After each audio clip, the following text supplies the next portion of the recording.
2025년 3월 초 한강시 서부 교정센터에 두꺼운 철문이 낮게 울리는 쇳소리를 내며 열렸다. 아직 늦겨울의 찬 공기가 매섭게 뺨을 스쳤지만 그 바람 속으로 한 여인이 조용히 걸음을 내딛었다. 이름은 미야모토 나오, 47살. 한때 일본 니시토시 남구를 장악하던 야쿠자 조직 아사기 회에서 검은 칼날이라 불리던 전직 부두목이었다. 검은 코트에 회색 머플러, 머리는 단정히 묶여 있었고 발걸음은 흐트러짐 없이 곧았다.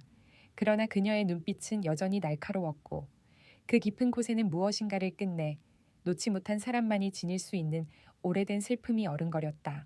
정확히 12년 전 나오는 니시토시 남구를 지배하던 아사기 회의 부두목 자리에서 스스로 물러났다. 그날은 동생 카즈토가 죽은 날이었다. 그 이후 그녀는 자신이 가장 싫어하던 피의 길을 밟았다.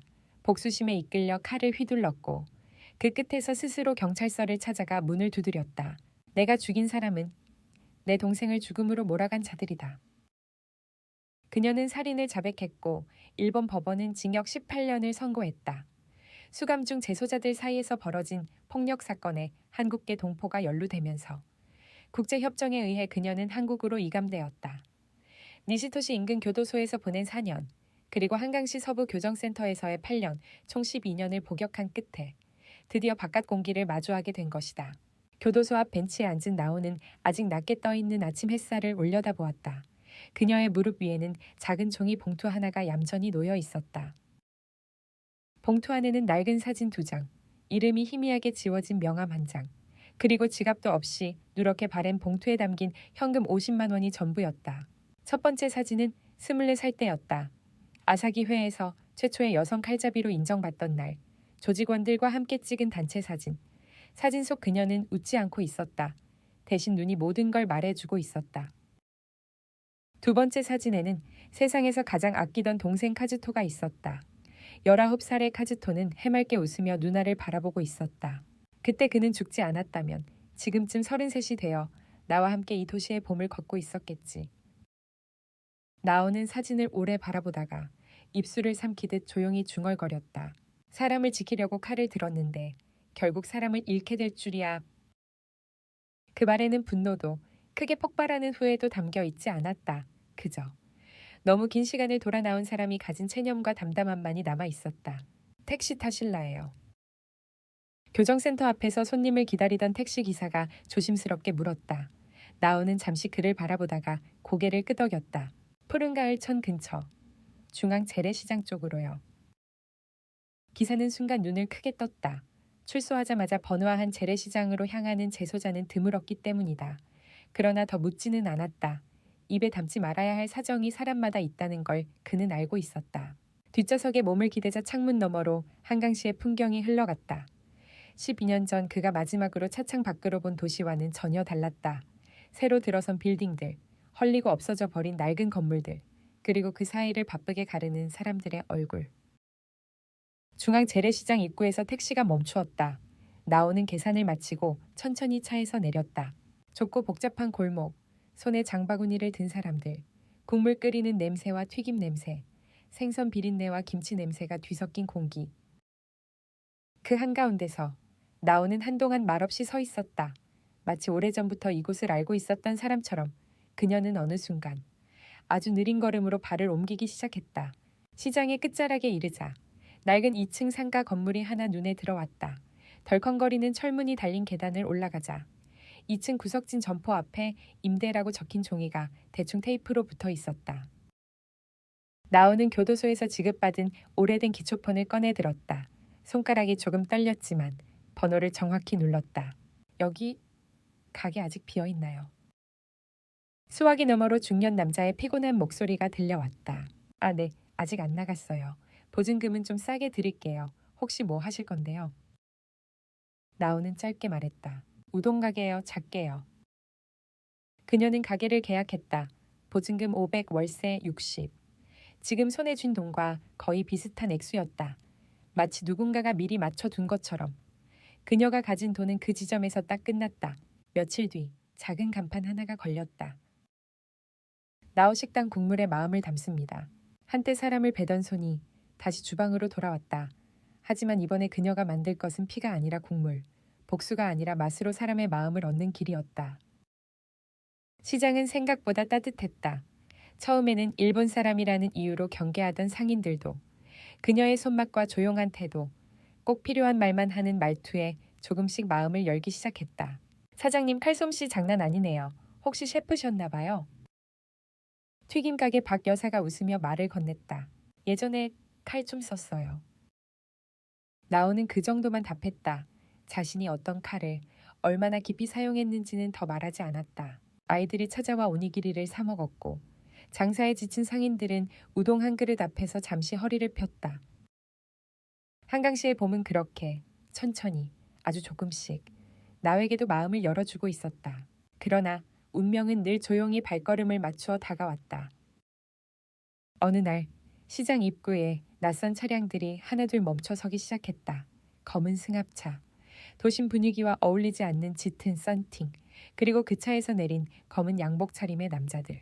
그들은 상인들에게 명함을 돌렸고 도시재생투자설명회라 적힌 서류철을 들이밀었다. 상인들은 잘 알아듣지 못하면서도 뭔가 좋은 일인가 보다 하며 명함을 받아들었다. 그러나 나오는 한눈에 알 수 있었다. 그들의 눈빛, 걸음걸이의 리듬, 말투 속에 살짝 섞인 위협의 냄새. 그것은 바로 오래전 그녀가 그렇게도 벗어나고 싶어 했던 조직의 방식이었다. 그리고 그들 뒤편에서 나오의 시선을 끌어당기는 한 남자가 있었다. 주름 하나 없는 검은 수트, 차갑게 정돈된 셔츠깃, 상인들에게 사무적인 미소를 띠고 명함을 건네는 얼굴. 명함에는 이렇게 적혀 있었다. 카미야 레이즈 카미야 그룹 동부가 개발 전략 총괄 이사. 나오는 숨을 멈췄다. 12년 전 그녀가 감옥으로 향하던 그 무렵 조직 안에서 서서히 힘을 키워가던 남자. 그리고 카즈토의 죽음과 때려야 뗄 수 없는 이름. 나오는 우동집 안으로 들어와 조용히 손을 말아쥐었다. 칼 대신 잡은 국자 끝으로 힘이 들어갔다. 손끝이 차갑게 식는 걸 그녀는 분명히 느낄 수 있었다. 그래, 결국 이곳까지 온 거구나. 한강시 중앙 재래시장, 그녀의 조용한 피난처는 다시 한번 전장의 문턱에 서려 하고 있었다. 이부, 칼과 술병, 그리고 어린 날의 다짐. 미야모토 나오는 태어날 때부터 칼과 가까운 운명을 타고난 사람처럼 보일지도 모른다. 하지만 그녀의 어린 시절은 어느 야쿠자의 딸보다도 더 평범했고 심지어 더 나약했다. 니시토시에서도 가장 가난한 동네, 스에다 지구의 허름한 아파트 3층. 학교에서 돌아오면 늘 마주하던 풍경은 아버지의 자리가 놓인 작은 책상과 그 아래의 어두운 공간이었다. 책상 위에는 언제나 술병이 있었고 책상 아래에는 언제나 어린 나오의 두려움이 숨어 있었다. 아버지 미야모토 타케루는 원래 목수였다. 젊었을 때에는 손재주가 좋다며 동네 사람들에게 칭찬도 받았고 엄마와 연애하던 시절에는 하루 한 끼만 먹어도 너만 보면 배부르다. 라고 웃으며 말하던 사람이었다고 한다. 하지만 경기가 무너지면서 공사가 끊겼고 작게 운영하던 공방 문을 닫게 되자 빚이 쌓이기 시작했다. 빚이 쌓인 자리에는 사람이 아니라 술과 욕설, 그리고 손찌검이 자리를 잡았다. 나오가 5살이 되던 겨울, 아버지는 밥상을 박차며 이렇게 말했다. 사람은 지는 놈이 먼저 죽는 거야. 이 세상은 칼이 아니면 말을 안 들어. 그 말은 이후 그녀의 유년 시절 전체를 설명하는 문장이 되었다. 아버지는 술에 취하면 어머니를 때렸다. 어머니는 그 폭력을 막기 위해 어린 나오를 등에 업고 등을 돌린 채 맞았다. 어느 날은 어머니의 입술에서 피가 뚝뚝 떨어졌고 다음 날은 눈가가 검푸르게 부어올랐다. 괜찮아, 나오야. 엄마 안 아파. 어머니는 그렇게 속삭였지만 어린 눈에도 그것이 거짓말이라는 걸 알 수 있었다. 나오가 6살이 되던 해, 어머니는 심장질환으로 쓰러졌다. 몇 달을 병원에서 버티다 끝내 산소호흡기 아래에서 조용히 눈을 감았다. 장례식 날, 나오는 하얀 원피스를 입고 있었다. 그날 그녀의 손을 잡아준 사람은 아무도 없었다. 누군가의 품에 안겨 울어볼 기회도 없었다. 그녀는 너무 일찍 배웠다. 이 세상은 차갑고 사람은 잔인하며 무엇보다 약한 자는 쉽게 버려진다는 것을. 그런 세상에서 유일하게 따뜻했던 존재는 3살 어린 남동생 카즈토였다. 카즈토는 누나와 정반대의 성격이었다. 늘 웃었고 말이 많았고 어디든 누나 뒤를 졸졸 따라다녔다. 누나는 진짜 멋있어. 나 누나처럼 되고 싶어. 그 말은 나오의 마음 어딘가에 작게 불씨를 남겼다. 어느 날에는 보호 본능이 되었고 어느 날에는 죄책감이 되었다. 15살이 되던 해 나오는 학교를 그만두었다. 급식비를 낼 돈도 없었고 집에 돌아오면 아버지의 발길질이 먼저 날아왔기 때문이다. 카즈토는 누나의 팔을 꼭 끌어안고 말했다. 우리 언젠가 도망가자. 바다 건너서 누가 누군지 모르는 곳에서 살자. 그 말을 나오는 진심으로 믿었다. 도망치면 어떻게든 살아만 있으면 된다고. 하지만 현실은 언제나 그보다 한층 더 잔혹했다. 16살 겨울 아버지가 사라졌다. 도박빚만 잔뜩 남기고 며칠 뒤 니시앙 부두 근처에서 얼어붙은 시신으로 발견되었다. 죽음의 원인은 끝내 제대로 밝혀지지 않았다. 경찰은 서류 한 장으로 자살로 정리했고 남겨진 것은 택도 없는 빚, 제대로 된 장례식조차 치르기 어려운 빈털터리 집뿐이었다. 그날 이후 나오는 생존을 위해 움직이기 시작했다. 새벽에는 식당 아르바이트, 점심에는 닭장 정리, 저녁에는 목욕탕 청소. 하루를 그렇게 갈아 넣듯 버티며 돌아오면 카즈토가 뜨거운 물을 끓여 밥을 말아 두 사람 앞에 놓곤 했다. 이걸로 오늘은 참을 수 있겠지. 그 말에 나오는 눈물을 삼키며 한 입 한 입 넘겼다. 그러던 어느 날이었다. 동네 골목에서 조폭들끼리 싸움이 벌어졌다. 누군가는 쓰러졌고 누군가는 도망쳤으며 누군가는 바닥에 떨어진 칼을 집어들었다. 그 누군가가 바로 나오였다. 그녀는 칼을 들어 숨이 가쁘게 몰아쉬는 자신을 느끼면서도 닥쳐오는 이들을 향해 소리 없이 칼을 던졌다. 한 번뿐인 그 던짐이 정확히 상대의 어깨를 스쳐 지나가며 깊게 베었다. 순간 골목이 조용해졌다. 그리고 그 장면을 지켜보고 있던 한 남자가 있었다.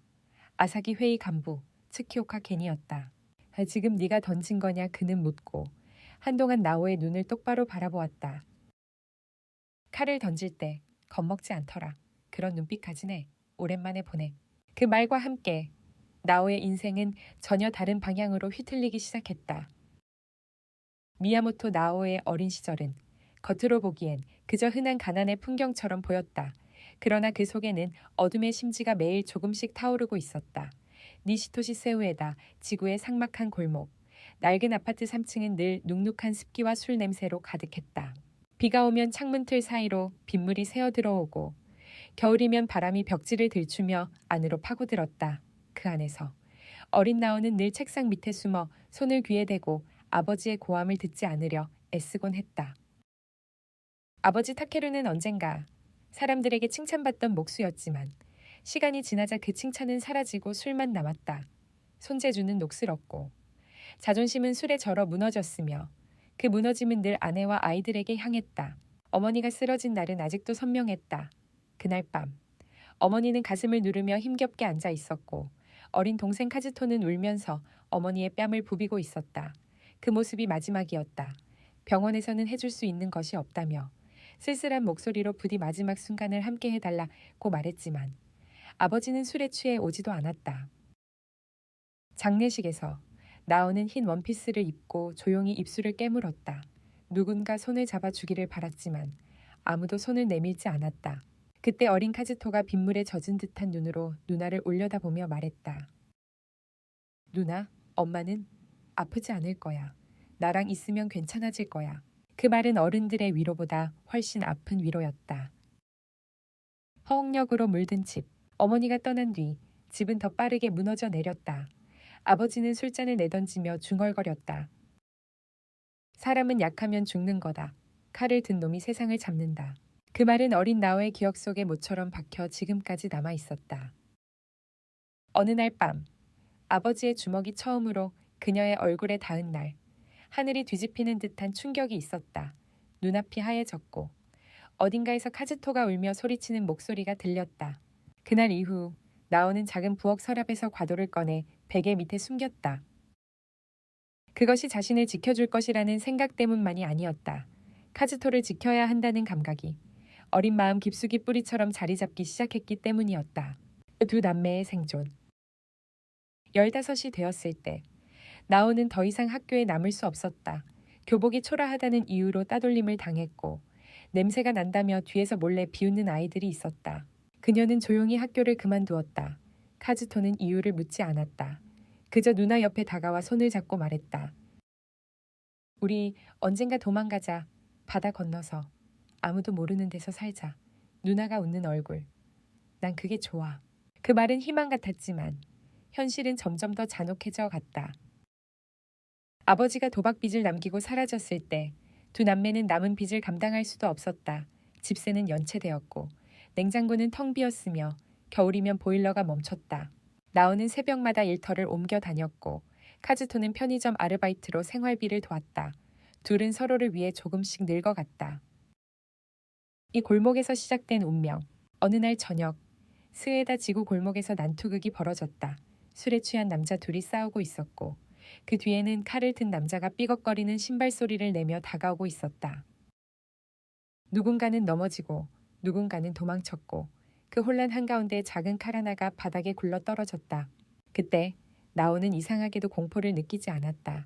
대신 몸이 스스럼없이 움직였다. 마치 누군가가 등을 미는 것처럼 자연스럽게. 그녀는 칼을 집어들었다. 그리고 다가오는 남자를 향해 단 한 번 정확하게 던졌다. 칼은 남자의 어깨를 깊게 스쳤다. 피가 튀었고 골목이 조용해졌다. 그 순간 골목 끝에서 누군가 조용히 박수를 쳤다.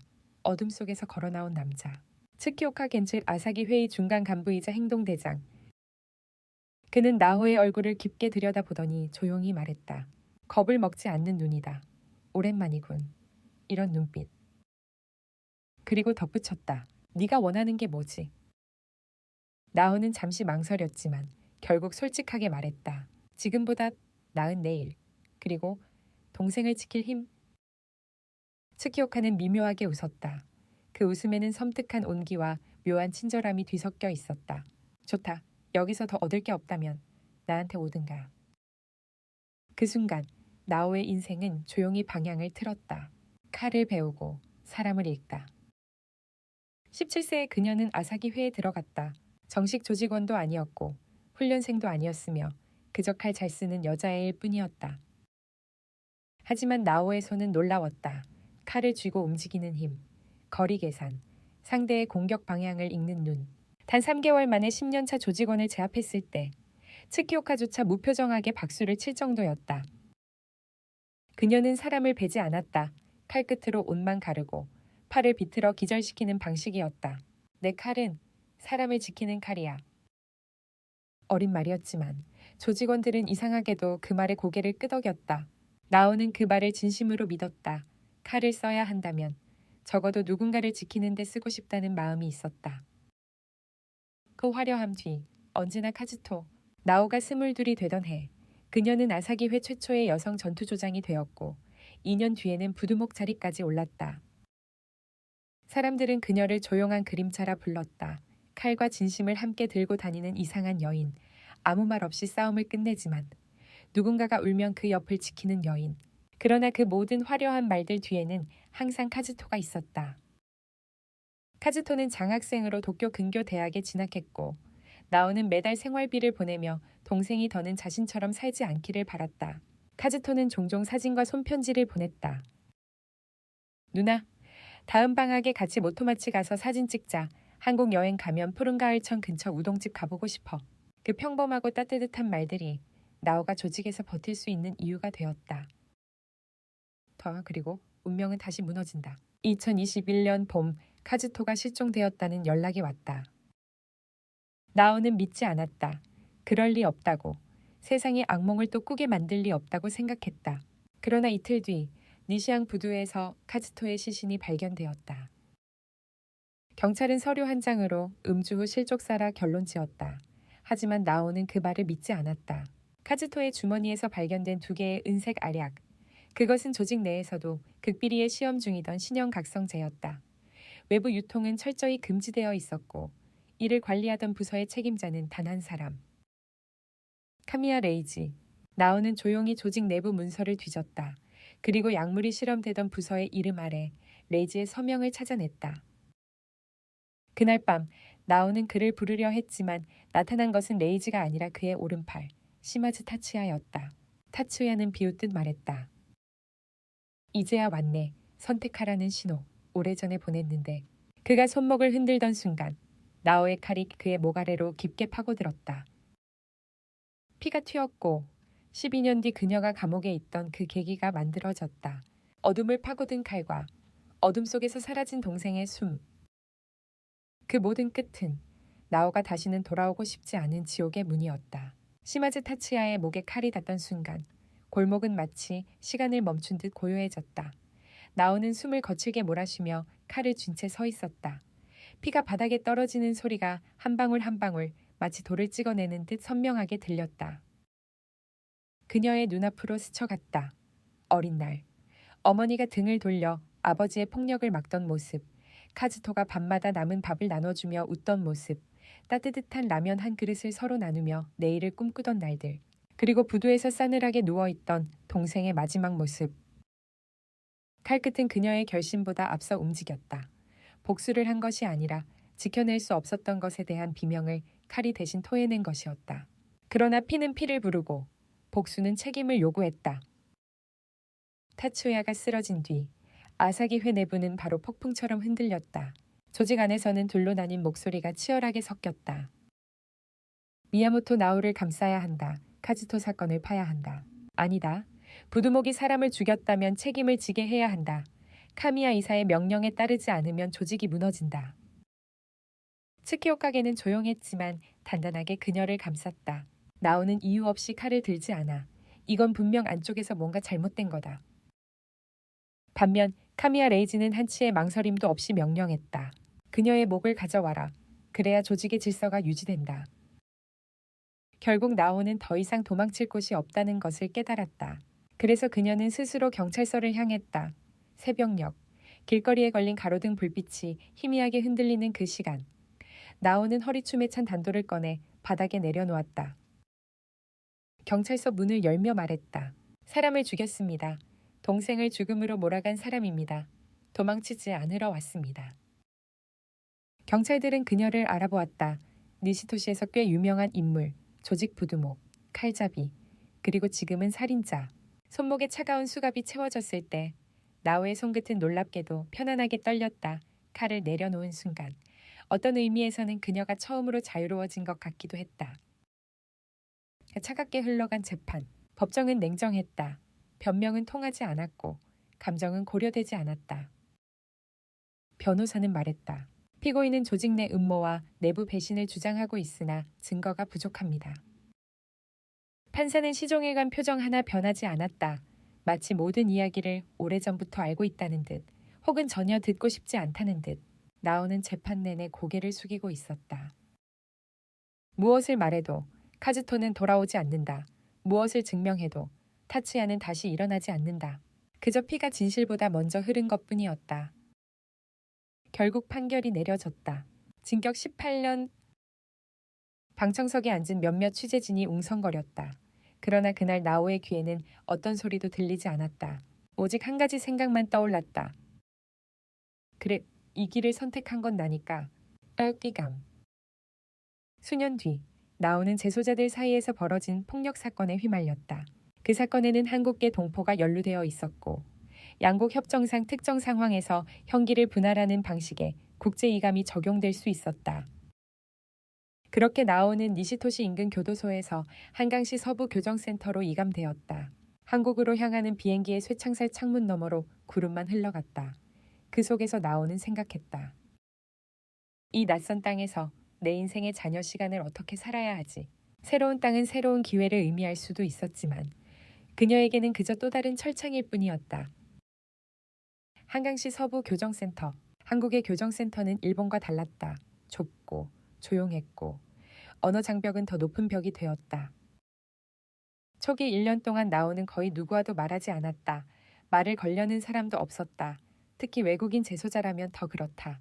그러던 어느 날 주방 담당으로 일하던 재소자 이한결이 그녀에게 말했다. 칼 다뤄보셨죠? 첫날부터 느꼈어요. 손 쓰는 모양이 평범한 분이 아니던데. 나오는 고개를 살짝 돌렸다. 조금은 아닌 것 같은데요. 한결은 눈을 좁히며 웃었다. 한번 썰어 보실래요? 손목 힘을 보니까 생선이나 고기 썰면 딱일 것 같은데.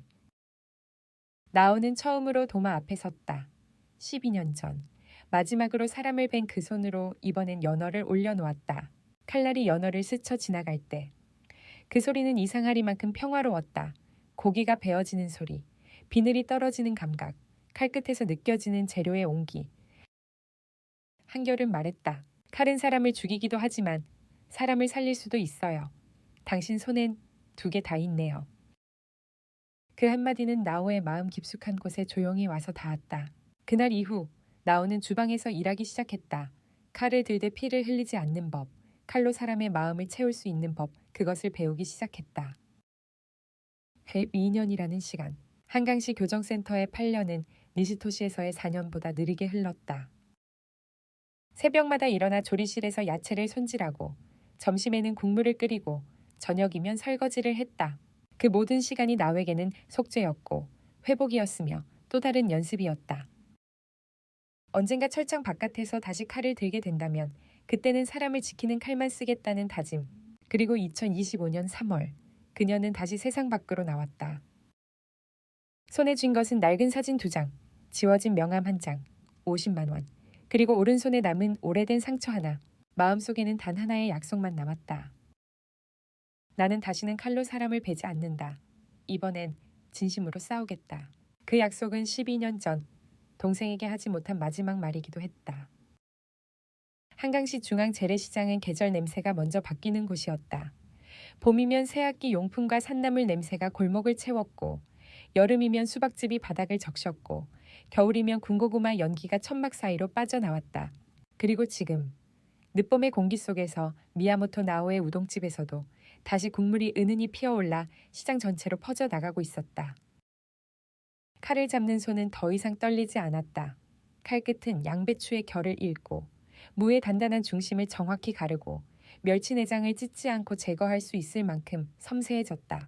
칼은 여전히 예리했지만 그 칼을 들고 있는 마음은 예전과 전혀 달랐다. 사장님, 오늘도 국물 진하네요. 박 여사가 손에 명태를 들고 들어와 웃으며 말했다. 나오는 고개를 살짝 숙였다. 말 대신 미소로 답하는 스타일은 시장 사람들에게 조용하지만 믿음 가는 사람이라는 인상을 남겼다. 그러나 평온은 오래가지 않았다. 시장에 번진 이상한 움직임. 언젠가부터 시장 입구에 검은 승합차가 멈추기 시작했다. 썬팅이 짙고 차 문이 열릴 때마다 짓눌린 정장을 입은 사내들이 조용히 내렸다. 그들은 처음에는 상인들에게 공손히 인사했다. 중앙재래시장 재생 프로젝트 설명회에 초대드립니다.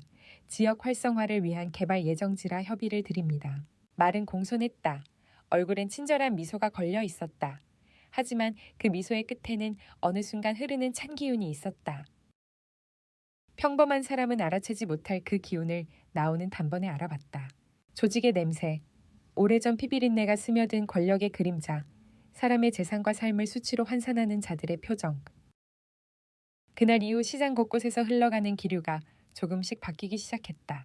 고등어 가게 남편이 말을 아꼈고 야채 가게 사장은 누군가와 통화할 때마다 목소리를 낮췄다. 박 여사조차 튀김을 튀기며 한숨을 쉬는 일이 늘어났다. 무슨 일 있으세요? 나오가 묻자 박 여사는 고개를 저었다. 아니에요, 사장님. 그냥 요즘 좀 불안해서요. 말은 부정했지만 박 여사의 손끝도 떨리고 있었다. 카미야 레이즈의 등장. 며칠 후 나오는 시장 골목 끝에서 한 무리의 남자들이 모여 있는 걸 보았다. 양복바지 주름이 반듯했고 시계를 확인하는 손목의 움직임이 정확했다. 말투는 건조하고 복합적이었다. 그리고 그들 사이에 한 남자가 모습을 드러냈다. 카미야 레이즈. 12년 전 조직 재편을 주도하고 카즈토의 죽음과 얽힌 또렷한 의심의 중심에 있던 인물. 명함에는 이렇게 적혀 있었다. 카미야 그룹 동부가 도시전략개발 총괄이사. 그의 눈빛은 예전보다 더 차가웠다. 예전엔 강한 의지가 있었다면 지금은 이익을 계산하는 차분한 잔혹함이 자리 잡아 있었다. 나오는 숨을 멈췄다. 마치 오래된 악몽이 실제로 시장 한복판에 내려온 느낌이었다. 레이즈는 상인들에게 말없이 명함을 건네고 있었다. 어떤 상인은 그의 손을 피했고 어떤 상인은 억지로라도 인사했다. 그 눈빛은 상인의 표정을 읽지 않았다. 마치 인간을 객체로만 보는 듯했다. 나오는 그 장면에서 조직회의에서 본 그의 태도가 그대로 떠올랐다. 사람을 차지할 수 있는 것으로 보는 시선. 질서를 명분으로 폭력을 포장하는 방식. 반항하는 사람을 조용히 밀어내던 습관. 그 모든 것이 여전히 그대로였다. 시장 골목의 첫 번째 충돌. 어느 저녁, 나오는 우동집 문을 닫고 골목을 돌아 시장 분위기를 살피고 있었다. 그때 수산물 골목 쪽에서 목소리가 들려왔다. 아니, 이게 뭡니까? 갑자기 왜 가게를 비우라는 겁니까? 한 중년 남성이 검은 양복을 입은 사내의 멱살을 붙잡고 있었다. 사내는 담담히 말했다. 선생님, 협조만 해주시면 2주 보상금 1억 원이 지급됩니다. 시에서 협력하는 사업입니다. 협조라니요. 이 가게가 우리 가족 먹여 살린 지 30년이에요. 갑자기 비우라니 이게 말이 됩니까? 그때 주변에서 두 명이 갑자기 다가왔다. 양옆에서 동시에 팔을 잡고 세 번째 사내가 허리 쪽을 누르자 남자는 순식간에 바닥에 쓰러졌다. 동작이 기계적이고 서로의 움직임을 알고 있는 자들의 방식이었다. 나오는 숨을 흘렸다. 칼을 들기 전부터 싸움은 이미 눈빛에서 시작된다는 것을 그녀는 너무 잘 알고 있었다. 그녀의 발끝이 스스로 반응했다. 싸움을 막으려는 의지가 아니라 습관처럼 몸이 움직였다. 가장 키가 큰 남자가 나오를 향해 고개를 돌렸다. 여기, 지나가시죠. 그러나 그의 눈이 나오의 눈에 닿는 순간 멈췄다. 이상하게도 그는 잠시 동안 나오의 얼굴을 뚫어지게 바라보았다. 그리고 의미심장한 미소를 지었다. 카미야 이사님이 보시면 좋아하시겠네요. 드디어 찾았다던데. 그 말은 나오의 등골을 서늘하게 만들었다. 그들이 그녀의 존재를 알고 있다. 그녀가 숨길 수 있다고 생각했던 모든 과거가 이미 그들 손에 있었다는 뜻이었다. 시장을 덮는 정적. 다음 날 시장은 이상하리만큼 조용했다. 박 여사의 튀김 가게는 문을 닫았고 고등어 가게 남편은 며칠째 모습을 보이지 않았다. 아이들이 오뎅 국물 앞에서 장난치는 소리도 줄었고 나오의 가게 테이블에도 빈자리만 남았다. 사람들은 눈을 피했고 대답을 흐렸다. 사장님, 오늘은 그냥 조용히 지내세요. 요즘 이상한 사람들이 시장을 돌아다닌다고 하더라고요. 모두가 알고 있었다. 무슨 일이 일어나고 있는지를. 그러나 모두가 침묵했다. 말하면 더 큰 위협이 올까봐. 중앙 재래시장 전체가 어디선가 거대한 그림자에 짓눌린 듯 더 조용해지고 있었다. 그 상인회 회의. 며칠 뒤 나오는 상인회 회의에 참석했다. 공기가 무겁고 서로의 기침소리조차 예민하게 울렸다. 카미야 그룹이 정말 재개발하는 거 맞나요? 근데 실행 공식 계약은 아직이라던데. 상인회 간부 몇 분은 이미 보상금 받았다던데요. 사람들은 속삭였다. 그러나 누구도 직접적으로 말하지 않았다. 나오가 조용히 자리에서 일어났다. 그 사람들 야쿠자입니다. 회의장은 그 말과 동시에 얼어붙었다. 누군가는 고개를 돌리고 누군가는 숨을 삼켰다. 그쪽이 어떻게 그렇게 잘하세요? 누군가 조심스럽게 물었다. 나오는 입술을 다물고 대답하지 않았다. 진실을 말하면 그들이 겁먹을 것이라는 걸 알고 있었다. 또한 그녀의 과거는 어떤 식으로 말해도 위협처럼 들릴 것이었다. 결국 그녀는 말없이 회의장을 나왔다. 잠겨있던 상자. 그날 밤 나오는 처음으로 오래 숨겨두었던 작은 나무 상자를 꺼냈다. 그 안에는 낡은 족자, 카즈토가 생전에 쓰던 일본어 노트, 짧은 편지 한 장이 들어있었다. 편지에는 이렇게 적혀 있었다. 누나, 위험한 선택은 하지 마. 난 누나가 칼을 내려놓는 걸 보고 싶어. 나오는 가만히 눈을 감았다. 지금 내가 싸워야 하는 건 저 사람들이 아니라 내가 던져버린 진실이구나. 그녀는 조용히 그러나 단단하게 결심했다. 말이 통하지 않는다면 진실을 행동으로 보여주자. 새벽의 시장은 유난히 적막했다. 장사 준비로 분주할 법한 시간인데도 사람들의 발걸음은 느리고 문을 여는 가게도 평소 절반에 불과했다. 붉은 천막 위에는 전날 내린 봄비가 아직 마르지 않아 물방울이 똑똑 떨어지고 있었다. 그 소리가 마치 무언가를 경고하는 듯 귓가를 울렸다. 그날 새벽, 나오는 우동집 문을 열지 않았다. 대신 조용히 시장 전체를 걸었다. 그녀의 눈은 조직 생활에서 익힌 관찰자의 눈으로 돌아와 있었다. 사람들의 동선, 가게 앞에 버려진 종이 쓰레기, 누군가 일부러 놓고 간 듯한 전단지, 그리고 낯선 양복 차림의 그림자들. 그것들은 모두 수면 아래서 무언가가 꿈틀거리고 있음을 말해주고 있었다. 특정 구역만 집중되는 방문. 나오는 하루 종일 시장을 걸으며 움직임을 기록했다.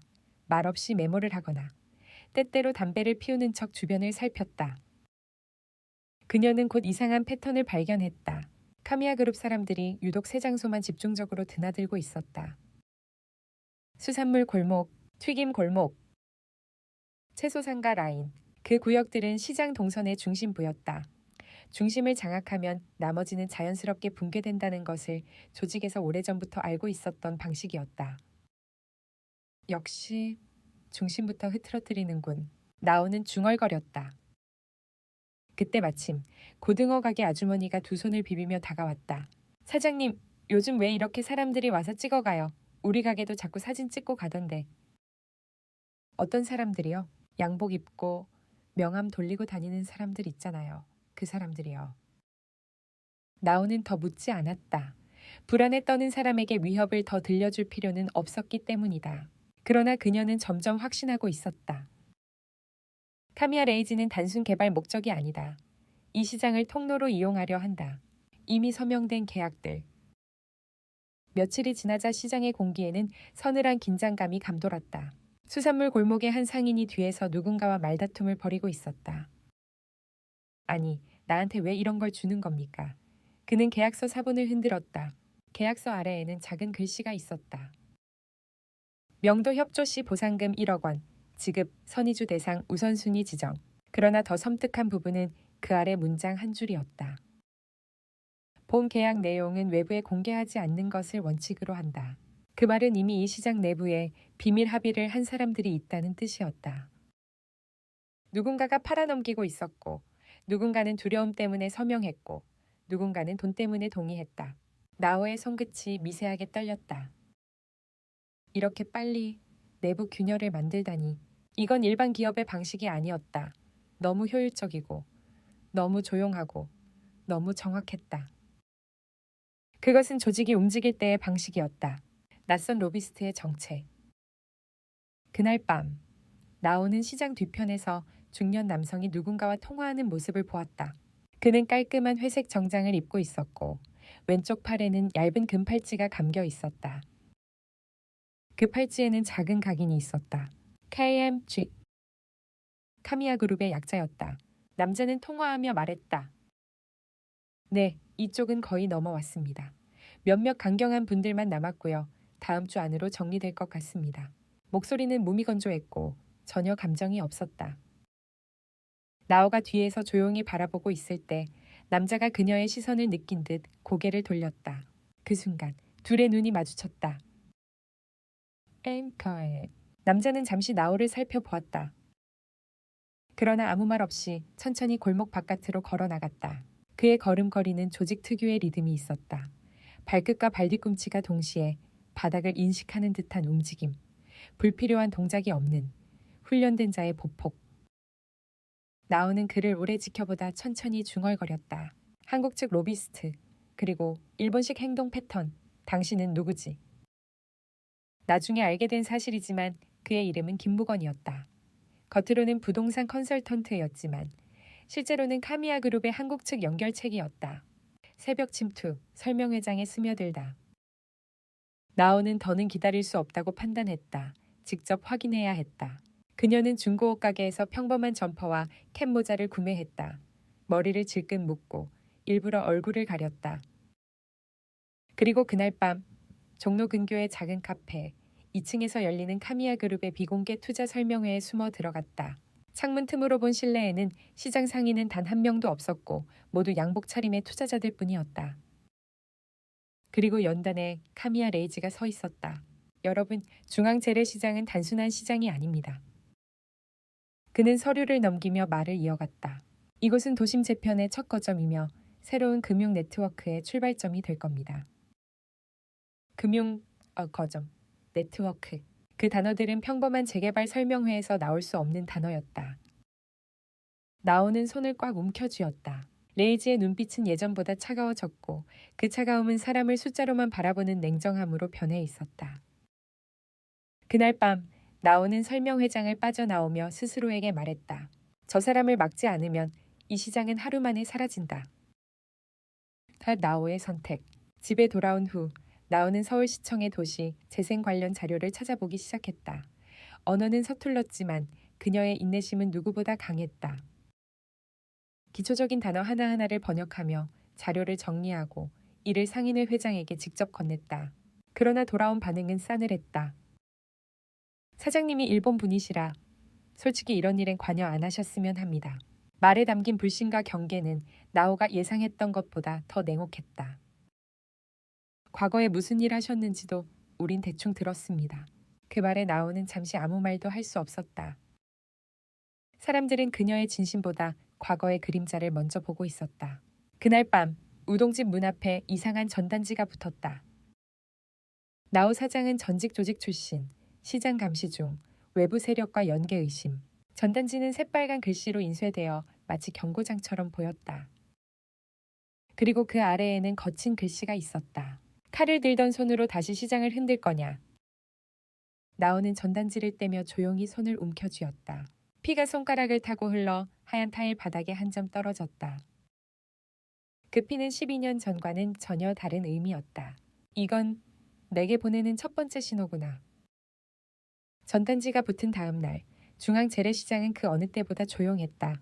구워지는 오징어 냄새도 비닐 천막을 여는 소리도 들리지 않았다. 사람들은 평소처럼 움직였지만 말투는 조심스러웠고 눈빛은 서로를 피했다. 그날 나오는 오전부터 누군가의 시선을 느끼고 있었다. 골목 끝에 서 있던 낯선 남자, 공터 근처에서 핸드폰을 들고 시장을 훑은 남자, 그리고 우동집 맞은편에서 무표정하게 그녀의 가게를 바라보는 청년까지. 세 사람 모두 서로 아무 관련이 없는 듯 움직였지만 그들의 시선 끝에는 언제나 나오가 있었다. 이 사람들 나를 압박하기 시작했군. 조직의 방식이었다.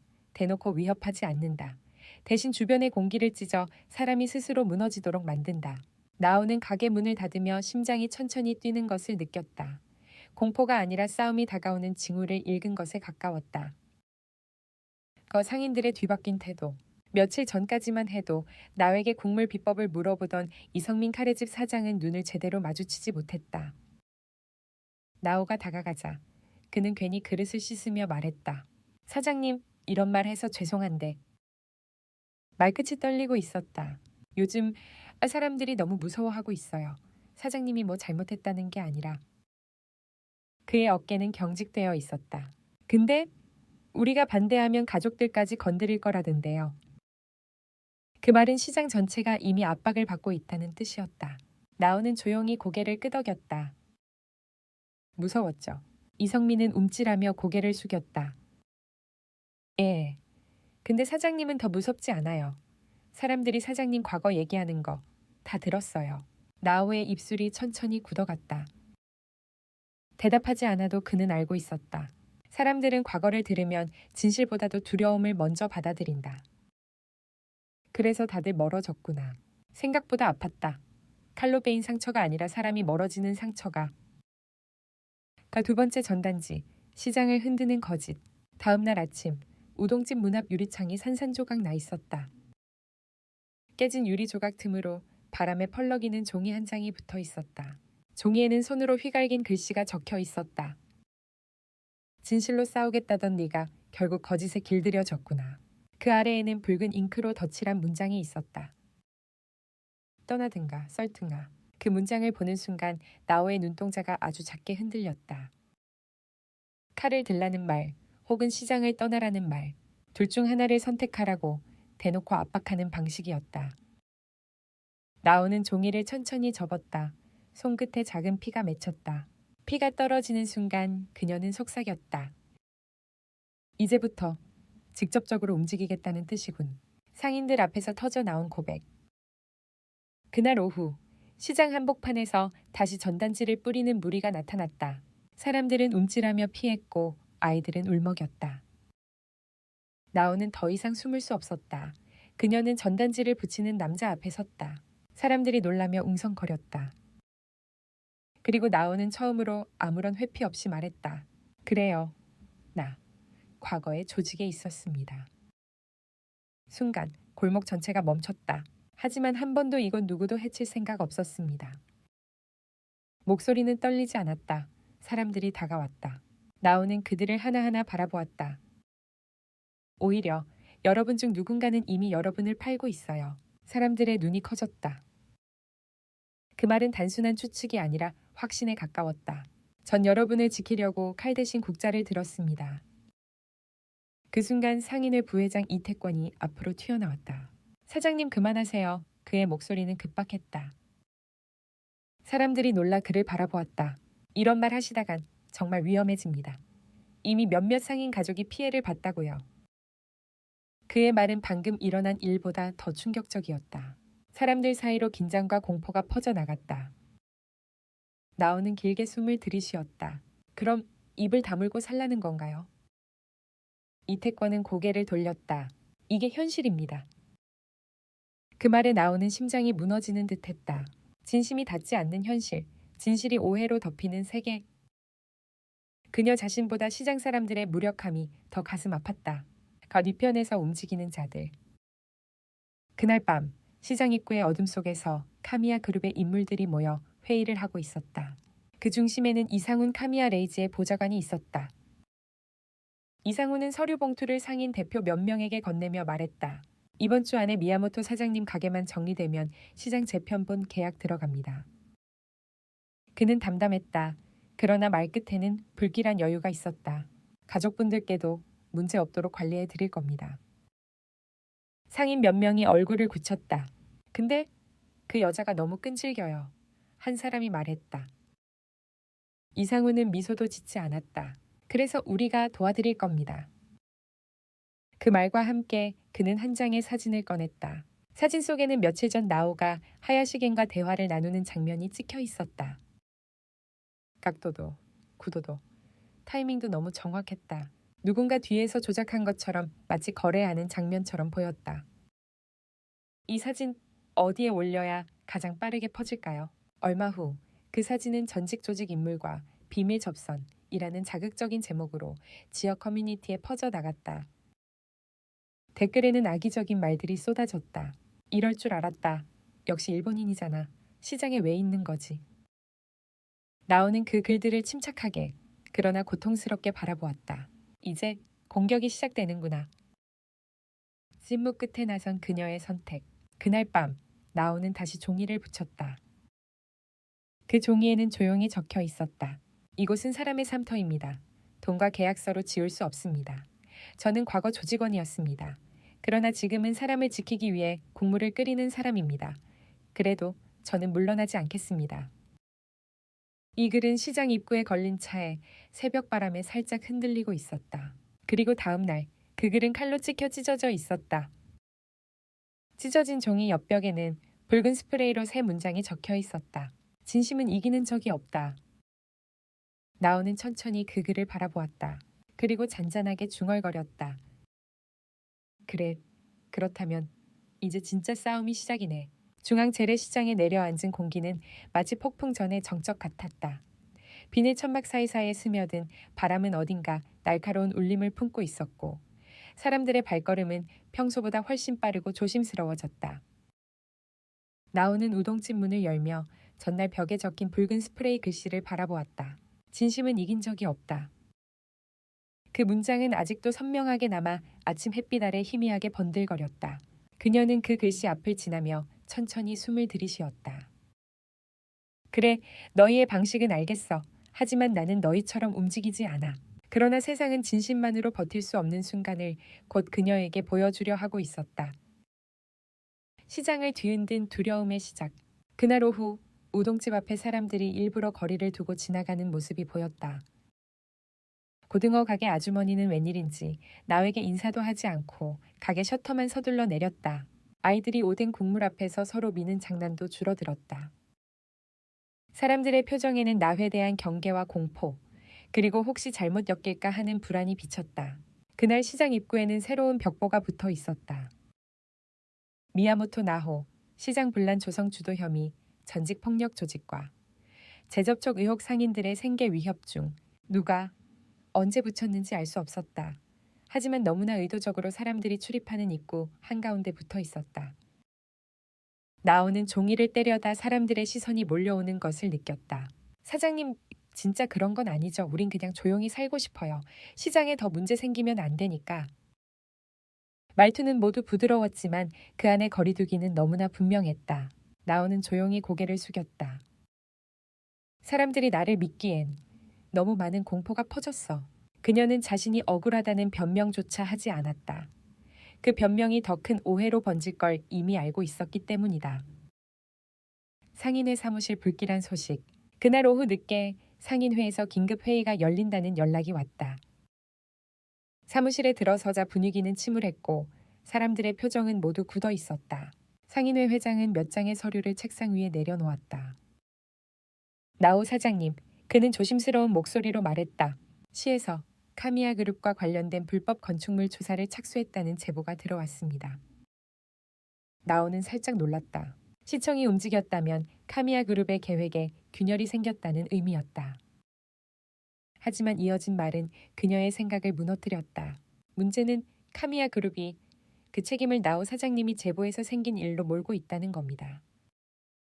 사람들은 소리 없이 웅성거렸다. 즉, 사장님 때문에 시장이 위험해졌다는 말이 퍼지고 있습니다. 나오는 숨을 멈췄다.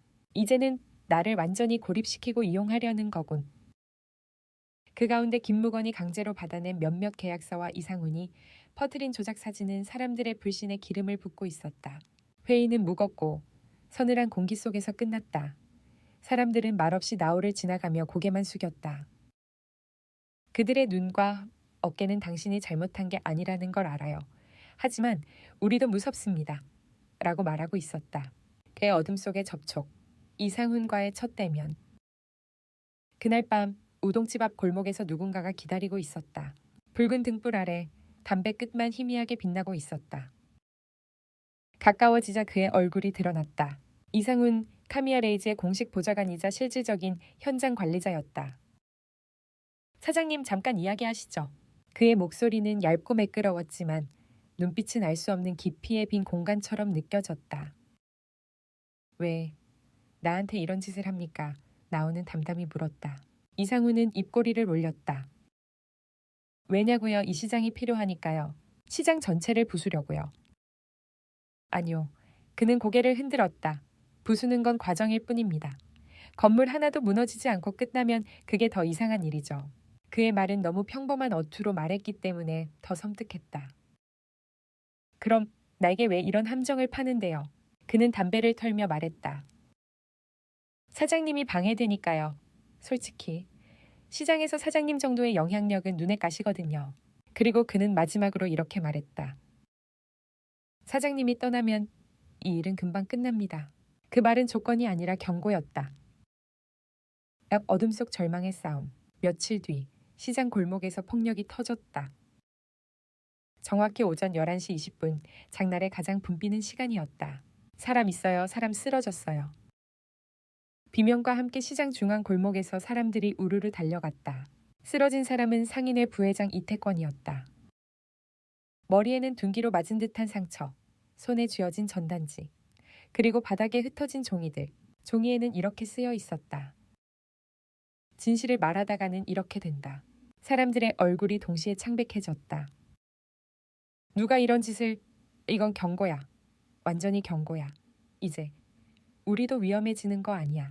사람들은 두려움에 쌓여 이태권의 곁을 쉽게 다가가지 못했다. 나오는 본능적으로 뛰어들어 그의 머리를 들어 올렸다. 이태권 씨 들려요. 그녀의 손에 따뜻한 피가 묻어났다. 그리고 그 피는 누군가가 그녀에게 보내는 두 번째 신호였다. 폭력보다 무서운 의도. 경찰이 와서 조사를 시작했지만 현장은 이미 조작된 흔적 투성이었다. CCTV는 고의적으로 가려져 있었고 골목의 조명은 사전에 꺼져 있었다. 이건 사고가 아니라 정확한 계획 아래 벌어진 일이었다. 사람들은 속삭였다. 이건 나오 사장님 협박하려고 한 거 아니야. 사장님이 자꾸 나서니까 이태권 씨가 대신 당한 거 아니냐고. 그 말이 들린 순간 나오의 심장은 찢어지는 듯했다. 나 때문에 누군가가 다쳤다는 사실. 그녀는 처음으로 자신의 진심이 누군가에게 상처가 되는 현실을 마주했다. 맹하를 내려놓는 의식. 그날 밤 나오는 홍보부스 앞에 선 이상훈과 그의 부하들에게 다가갔다. 사람들은 멀찍이 떨어져 있었고 공기는 날카로운 긴장으로 흔들렸다. 이상훈은 건조하게 웃었다. 또 오셨네요, 사장님. 나오는 말없이 주방에서 쓰던 칼을 꺼내 들었다. 사람들이 일제히 놀라며 뒤로 물러났다. 그러나 그녀는 칼을 들고 싸우려는 것이 아니었다. 그녀는 이 칼을 자신 앞 바닥에 조용히 내려놓았다. 산소가 닿아 번들거리던 칼날이 바닥에 내려앉아 서늘한 소리를 냈다. 이 칼, 나는 사람을 지키려고 들었습니다.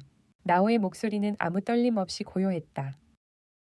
그리고 오늘 당신들에게 넘기겠습니다. 사람들 사이에서 숨소리가 들렸다. 더는 이 칼로 아무도 다치게 하지 않겠습니다. 그 순간 뒤에서 박수가 울렸다. 카미아 레이즈가 어두운 홍보부스 뒤에서 걸어 나왔다. 그의 눈에는 예전과 다른 미묘한 감정이 스쳤다. 역시 너는 결국 칼을 버리는구나. 레이즈의 목소리는 마치 오래된 기억을 깨우는 듯했다. 나오, 넌 변하지 않았다. 진심만 믿는 멍청함 그대로야. 그녀는 고개를 들었다. 그래, 그래도 나는 그 진심 하나로 여기까지 왔어. 그 말은 실패도 성공도 아닌 그녀 자신의 방식이었다. 그리고 그날 나오는 처음으로 진심이 진짜 무기가 될 수 있다는 걸 보여주었다.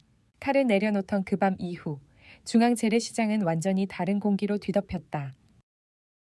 사람들은 텐트 뒤에서 속삭였고 누군가는 서둘러 셔터를 내렸다. 또 누군가는 먼 발치에서 나우를 바라보며 이제야 그녀가 진짜로 어떤 사람인지 다시 생각하기 시작했다. 그러나 불안은 사라지지 않았다. 오히려 더 깊고 더 짙어졌다.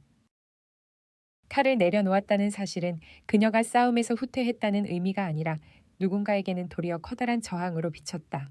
그리고 그날 밤 불길은 조용히 그러나 잔혹할 만큼 정확하게 다가왔다. 시장을 덮친 붉은 빛. 4월 9일 밤 10시 47분 시장 동편 구역에서 갑작스러운 불길이 치솟았다. 불이야 불났어요. 사람들의 비명은 천막 위에서 반사되어 시장 전체를 뒤흔들었다. 등푸른 생선 가게, 반찬 가게, 그리고 오래된 호일 상점까지 불길은 종이를 삼키듯 빠르게 번졌다. 화재 경보기가 작동하기도 전에 불꽃은 천막을 뚫고 굉음과 함께 하늘을 향해 튀어올랐다. 사람들이 물통을 들고 달려왔지만 바람 방향이 나빠 불길은 오히려 이쪽으로 밀려오고 있었다. 그때 어디선가 누군가 외쳤다. 안에 사람 있어요. 김여사네 가게 안에 아이 있어요. 사람들은 움직이려 했지만 너무 뜨거운 불길 때문에 아무도 뛰어들지 못했다. 그러나 단 한 사람은 달랐다. 나호의 발이 자신의 의지보다 먼저 움직였다. 다시 불길 속으로. 그녀는 아무 말 없이 천막을 젖히고 불길 쪽으로 달려갔다. 사장님 안 돼요. 들어가면 죽어요. 상인들이 절규했지만 나호는 멈추지 않았다. 불꽃이 튀어 피부가 따갑게 되어도 숨이 막히는 연기가 코를 찔러도 그녀는 오직 안쪽만 바라보았다. 은찬아. 나오는 팔로 얼굴을 막고 바닥에 엎드린 아이를 발견했다. 김 여사의 아들 은찬이었다. 의식을 잃은 채 연기에 질식해 쓰러져 있었다. 나호는 바로 아이를 품에 안았다. 팔이 타들어가는 듯한 고통이 밀려왔지만 그녀는 이를 악물고 몸을 숙였다. 불길이 천장에서 떨어졌고 천막이 타락거리며 쓰러졌다. 그녀는 무릎으로 바닥을 밀어 아이를 감싸며 낮게 소리쳤다. 괜찮아, 괜찮아. 누나는 여기 있어. 그녀의 목소리는 단단했고 흔들림 없었다. 그 순간 종이박스 한 더미가 폭발하듯 불꽃을 내며 떨어졌다. 나오는 아이를 감싼 채 몸을 돌렸다. 쾅. 불길이 바로 옆에서 폭발했고 그 충격에 나오의 팔이 크게 다쳤다. 그러나 그녀는 멈추지 않았다. 아이를 안고 문 쪽으로 뛰어나오는 순간 누군가가 그녀를 붙잡았다. 사장님 이쪽이에요. 고등어 가게 남편이었다. 그는 나오의 팔을 잡아 불길 밖으로 끌어냈다. 사람들이 몰려들었다. 그리고 모두가 보았다. 미야모토 나오의 팔과 손등은 화상으로 새빨갛게 벗겨져 있었고 머리카락 일부가 그을려 있었다. 하지만 아이는 살아 있었다. 아이의 가슴이 작게나마 꿈틀거리며 숨을 쉬고 있었다. 시장이 뒤집힌 순간 그 장면을 본 사람들은 어떤 말도 하지 못했다. 박 여사는 무너져 울며 아이를 끌어안았다. 사장님이 우리 애를 살렸어요. 어떻게? 이성민은 얼굴이 하얗게 질려 말없이 손으로 입을 가렸다. 사람들은 하나둘 모여들었다. 그들의 표정에는 오해, 두려움, 불신이 모두 녹아 있었다. 그러나 그 모든 것 위에 새로운 감정이 떠오르고 있었다. 존경, 그리고 죄책감, 그리고 무엇보다 진실을 보게 된 순간의 침묵. 그날 이후 시장 사람들은 나에 대한 시선을 완전히 바꾸었다. 드러난 진실 CCTV 영상. 다음 날 오후 상인회 사무실로 익명의 봉투 하나가 도착했다. 그 안에는 USB 하나가 들어 있었다. 영상을 재생하자 모두가 숨을 멈췄다. 화재 직전 카미야 그룹의 보좌관 이상훈이 어떤 남자에게 흰색 병을 건네는 장면, 그리고 그 남자가 반찬 가게 뒤편으로 향하는 모습이 그대로 찍혀 있었다. 누군가가 말했다. 에버거 방화예요. 고의적 방화. 그 영상은 곧바로 경찰과 언론에 전달되었다. 서울은 들끓기 시작했다. 일본계 투자기업, 재래시장 방화 개입 의혹, 가짜 개발 명목 뒤, 숨겨진 범죄 망카미야 그룹, 한국 내 자금 세탁 루트 지목, 이상훈은 도주했고 국제 수배령이 내려졌다. 그리고 모든 언론은 이 시장을 지키고 아이를 구한 한 여인을 집중 조명했다. 미야모토 나호. 카미야 레이지의 마지막 방문. 그날 밤 우동집 문이 조용히 열렸다. 검은 코트, 정갈한 셔츠, 그리고 이전보다 조금 지친 눈. 카미야 레이지였다. 아이를 구했다고 들었다. 그의 말투는 평소보다 느렸다. 나오는 대답하지 않았다. 네가 지킨 아이를 누가 감히 손댈 수 있겠나. 그 말은 그가 시장에서 완전히 물러났다는 의미였다. 도쿄로 돌아간다. 레이지는 창밖을 보며 말했다. 여긴 이제 끝났어. 나오는 조용히 말했다.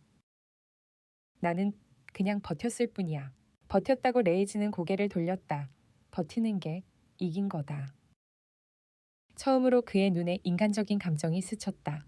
나오, 그는 아주 낮은 목소리로 말했다. 넌 지금 행복하냐? 나오는 잠시 숨을 멈췄다가 다가오는 새벽 빛을 바라보며 말했다. 사람을 지켰으니까 그게 행복일지도 몰라. 레이지는 처음으로 어떤 부러움이 묻은 표정을 지었다. 그 칼 돌려줘. 나오는 눈을 내리깔았다. 왜? 나도 이젠 뭔가를 지키고 싶어졌어. 한순간 오래전 그들이 서로를 바라보던 날들이 스쳐 지나가는 듯했다. 그러나 나오는 아무 말도 하지 않았다. 레이지는 천천히 돌아섰다. 문틈으로 밤바람이 스며들며 그의 그림자가 길게 흔들렸다. 그가 떠나자 나오는 조용히 중얼거렸다. 이제야 정말 싸움이 끝났구나. 다시 시장의 아침. 며칠 후 불타버린 구역은 잠시 멈춰 있었지만 시장 전체는 다시 살아나기 시작했다.